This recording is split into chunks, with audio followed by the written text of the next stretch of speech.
Peace and blessings. I haven't done a vlog in a very long time. I'm doing this because I think that it needs to be said, and I think that it needs to be documented before anything good or bad occurs in the near or far future. So, peace and blessings, everybody. I hope that you guys are doing good. Drinking lots of water, staying out of the sun. When you can, collect your melanin from it, but making sure that all of your family and friends are safe, well, food on their table, clothes on their backs, and a roof over their head. So, I've been dealing with functional depression, anxiety, and PTSD. I was clinically diagnosed over several years ago, but I have been masking it with self-loathing, people-pleasing, and a loss of self-worth. So, saying that to say this, I've been through very traumatizing events recently. Also dealing with unresolved issues from my childhood that will be probably discussed in the future, but not right now.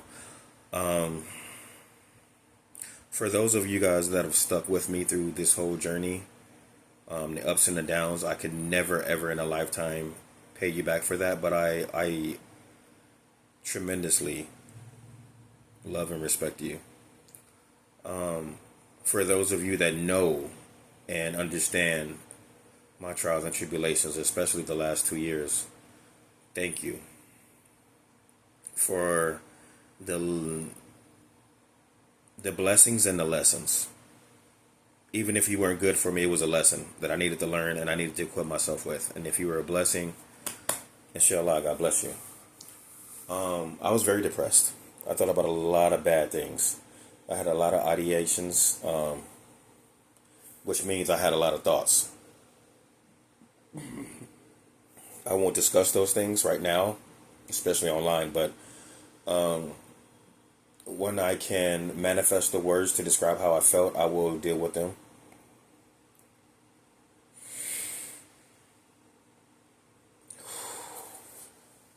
Telling your truth probably has to be one of the bravest and strongest things that a person has to deal with. Because I think that it's taken me over a year to do this. And to say that a grown man, I was scared, I was intimidated, felt alone. It takes a lot because my pride and my ego a lot of times get in the way. But there were times that I didn't think that I would make it to the next day. And unfortunately, there are also times where I didn't want to make it to the next day.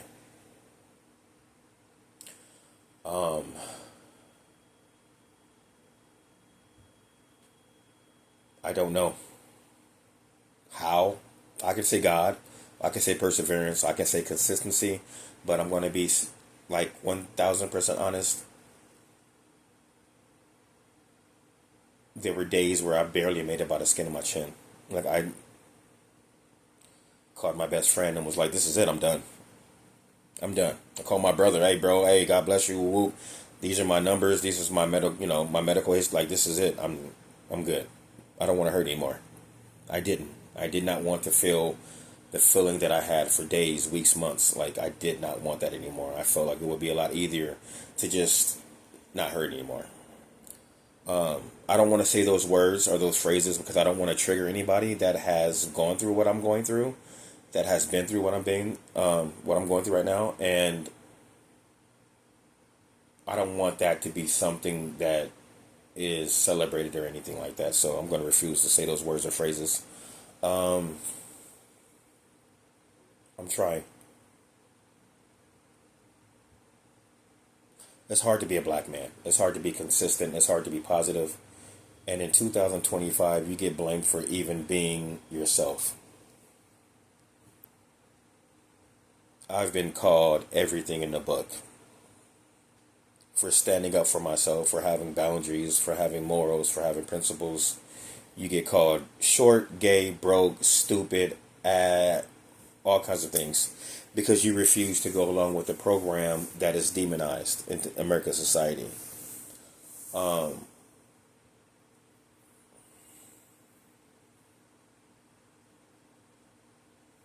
I say POM a lot. POM. Peace of mind. A lot of times when I go places, I do things, I do it alone because I just want a peace of mind. I just not to be avoided by everybody, but it's just to understand why I need that isolation to refuel myself because I give so much of myself. There's this word called that describes me perfectly, empath. A lot of times when people call me or when they want to communicate with me, they talk about their feelings or emotions, and me being an empath, I feel it, and I take on those emotions and those feelings, and I wake up with emotional scars from battles that I fought that people that told me about them or that were actually going through them didn't even feel. I took on their feelings and their emotions, and unfortunately, that has been a very big story for my life. I'm not blaming anybody. Accountability is big with me, so I just blame myself. I ignored a lot of red flags, and maybe that's the reason why I'm here.